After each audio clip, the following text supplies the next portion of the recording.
Linda Grace wasn't the kind of woman you'd expect to find in a luxury car dealership. At 58, with silver strands softening her auburn hair and a quiet strength in her step, she moved with the ease of someone who'd lived through enough to know what mattered. That morning, dressed in her favorite old denim jacket, khaki slacks, and scuffed walking shoes, she pulled into Riverbend Prestige Auto in a well-worn Subaru with the heater humming and a folded newspaper on the passenger seat. It was early spring in upstate New York, the kind of morning where the sun peeked through clouds like it had something hopeful to say. She wasn't there for herself. She never was.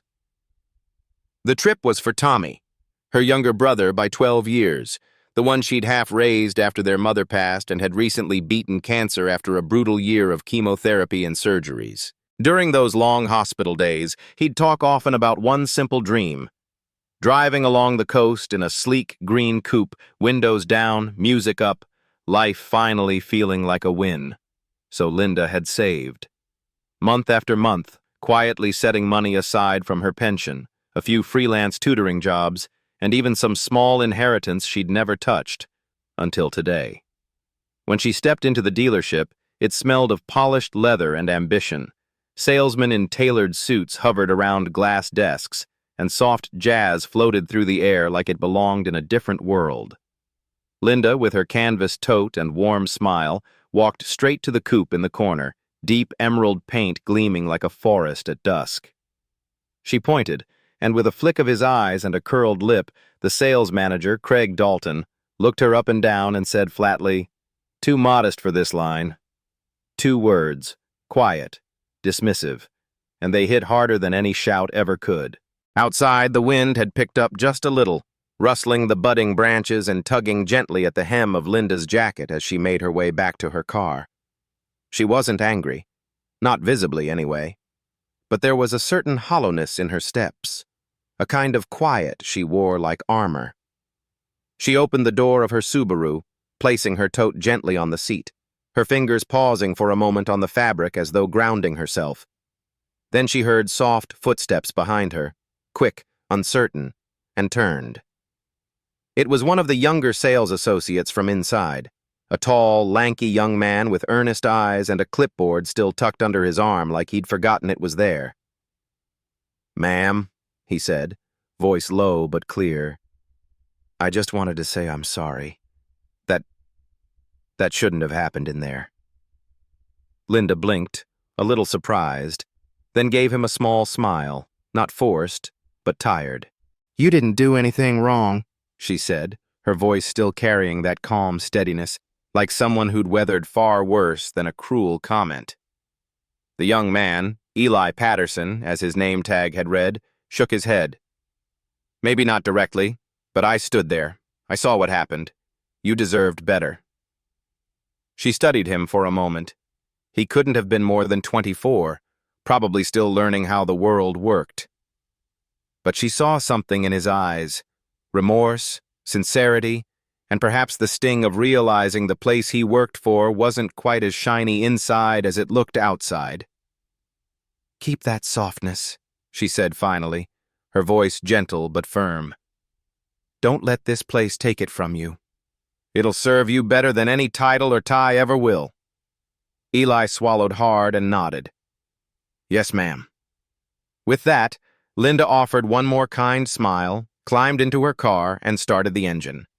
It made its usual low hum, far from the purr of those polished machines inside, but it was hers. As she drove away down the quiet street lined with blossoming dogwoods, she wasn't thinking about revenge or even disappointment. She was thinking of Tommy, and the way his eyes lit up when he talked about the ocean. She was thinking about the promise she'd made, to get him that car, not just for the ride, but for the road ahead. And now, with more clarity than ever, she knew exactly what she needed to do. The next morning, just a few minutes past 9, a sleek Lincoln Continental glided to a stop in front of Riverbend Prestige Auto. It didn't rumble or screech, it simply arrived, elegant, quiet, the kind of presence that didn't need to announce itself.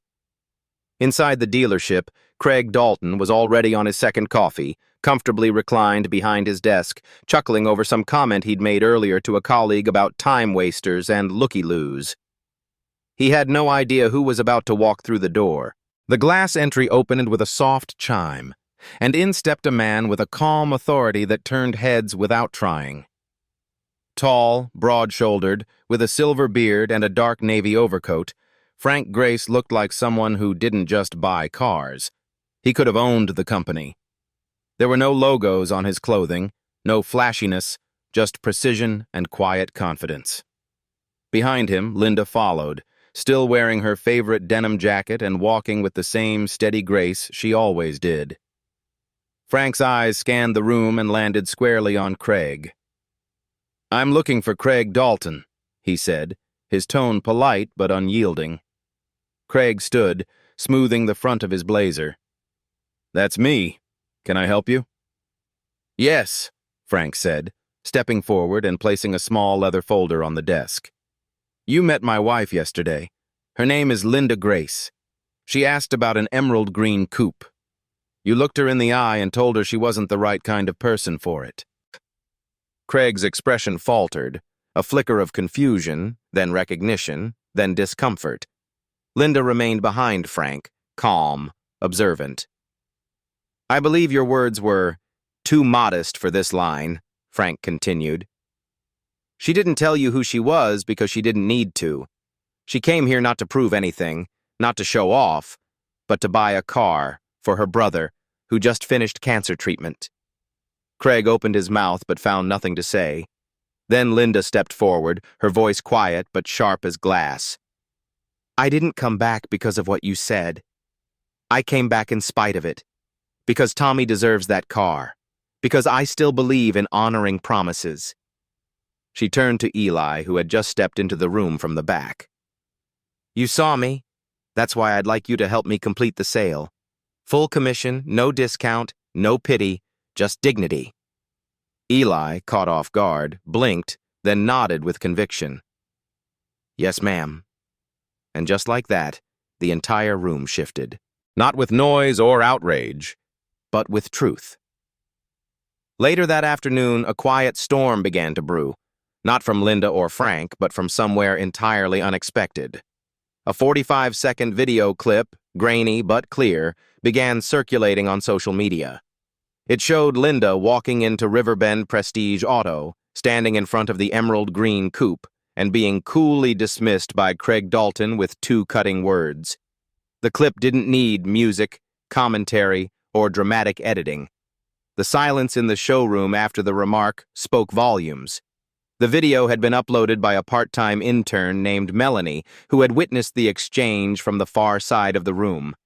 She hadn't said anything in the moment, but the look on Linda's face, dignified, composed, but quietly wounded, had stayed with her.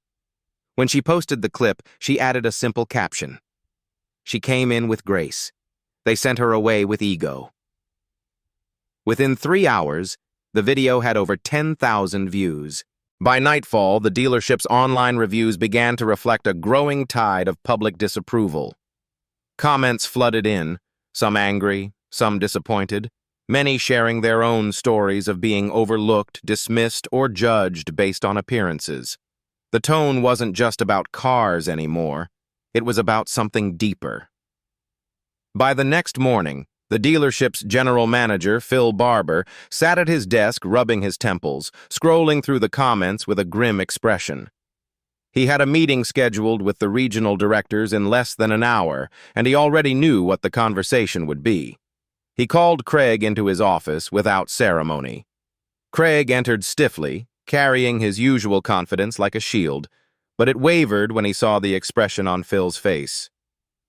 "You're lucky she didn't call a lawyer," Phil said flatly. "Instead, she brought her husband, her Grace, and now half the internet." Craig shifted uncomfortably. "I didn't know who she was." Phil's voice sharpened. "Exactly. That's the problem. And now you're going to that gala." "What gala?" Craig asked, wary. Phil slid an envelope across the desk. It was cream-colored, embossed with the Grace Foundation logo. "Children with chronic illnesses. Volunteer dress code. No exceptions. You show up, you stay humble, and you remember exactly why this mess started in the first place. Craig picked up the envelope like it weighed 1,000 pounds. For the first time in years, he had nothing clever to say. Saturday arrived with the kind of soft, golden light that made everything look kinder, even the pavement. Craig Dalton pulled into the parking lot of the old train depot turned community center, the location printed on the invitation in that understated script. He wore khaki chinos, a navy polo, and a name tag that simply read, Craig, Volunteer. No company title, no sales badge, no trace of the corner office swagger he usually carried. Inside, the atmosphere was unlike anything he'd expected. There were no velvet ropes, no shiny podiums, no grand entrances.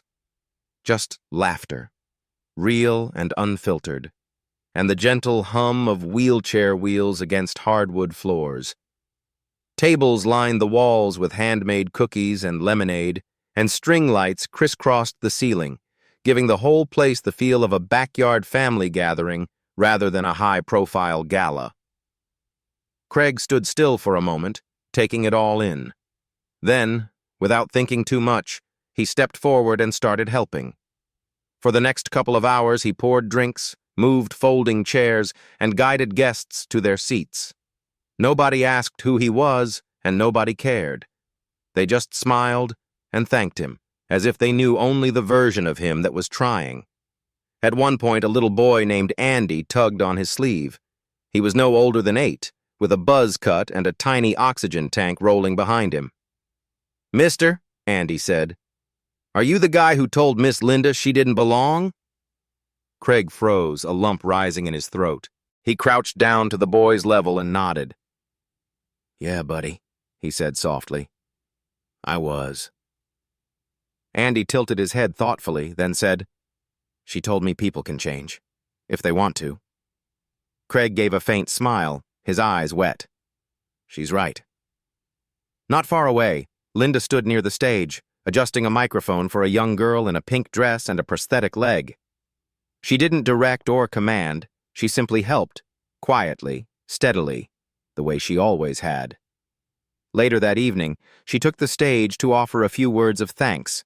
Her voice was calm, unadorned.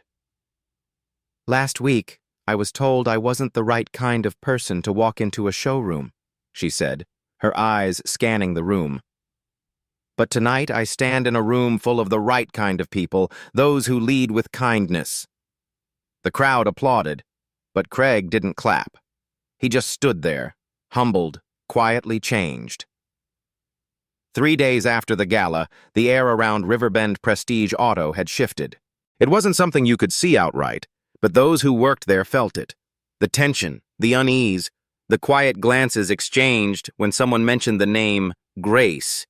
Sales had slowed, but more importantly, the dealership's reputation had taken a visible blow. Online reviews were still trickling in, many from people who had never set foot in the showroom, but who had seen the viral video and had something to say. The comments weren't just critical, they were deeply personal. Customers shared their own experiences, moments when they too had been dismissed, judged, or made to feel small because they didn't fit a mold. Inside the office, General Manager Phil Barber sat stiffly behind his desk as Frank and Linda Grace entered, followed closely by 2 regional board members from the dealership's parent company. This wasn't a casual visit, it was a formal one. Frank, as always, was composed, offering a simple nod. Linda stepped forward with the same calm presence she carried into the gala, holding a single sheet of paper. "I'm not here for an apology," she said, her voice firm but without bitterness. "You already gave me that, in silence, in deflection, in deleted comments. What I'm offering today isn't punishment, it's partnership." She laid the paper on the table. It was titled The Grace Standard of Service, and beneath it were 3 simple principles: respect first, identity blind, value driven. The younger board member, a woman in a red blazer with sharp eyes, stepped forward. "We've reviewed the proposal," she said, glancing at Phil, "and we're in full agreement. This model will be implemented across our 8 flagship locations, beginning here. A hush fell over the room. Craig stood to the side, arms folded, his expression unreadable. Linda turned toward him. This was never about removing one man. It's about changing the mirror you hold up to the people who walk in. Craig stepped forward slowly. You don't owe me forgiveness, he said, voice low. But I owe you honesty. I used to think luxury looked a certain way, expensive suits, smooth credit. But now I see I've been selling symbols, not service. There was a pause. If you want me gone, I'll go. Linda looked at him thoughtfully, then shook her head. No, you'll stay, on one condition, 1 shift a week, no title, just a name tag. Craig nodded, relieved. That's more than fair. And just like that, Riverbend took its first true step toward becoming something better. 1 month later, Riverbend Prestige Auto didn't just look different, it felt different. The building still had its polished floors and its high-end vehicles lined up like ornaments in a jewelry case, but the energy inside had softened, warmed, become more human. Gone were the cold, calculating glances and the whispered judgments. In their place were open smiles, casual conversations, and eye contact that lingered long enough to say, I see you. At the center of this transformation stood Eli Patterson, no longer the quiet junior associate blending into the background. His new title, etched in brushed silver on a plaque by the entrance, read, Client Experience Director. But Eli didn't carry himself like a man with a title. He carried himself like a host welcoming neighbors into his home. That morning he stood just outside the front doors, clipboard in hand, the early sun catching on his glasses as he waited for a guest who had, in many ways, changed the trajectory of the place. A few minutes later, Linda Grace pulled into the lot. Not in the Lincoln Continental, but in a modest electric sedan with no badge or brand to speak of. She stepped out wearing that familiar white blouse, this time paired with a soft gray blazer and a lanyard that read, Guest Speaker, Community Partner. You ready? Eli asked as she approached. Linda smiled gently. I'm not here to impress anyone. Just to tell the truth. Inside, the showroom had been rearranged for the day. Rows of foldable chairs replaced the usual lounge furniture. A podium stood quietly beside the emerald green coupe that had once been the center of controversy, now polished to a dignified shine. It wasn't there as a trophy. It was there as a reminder.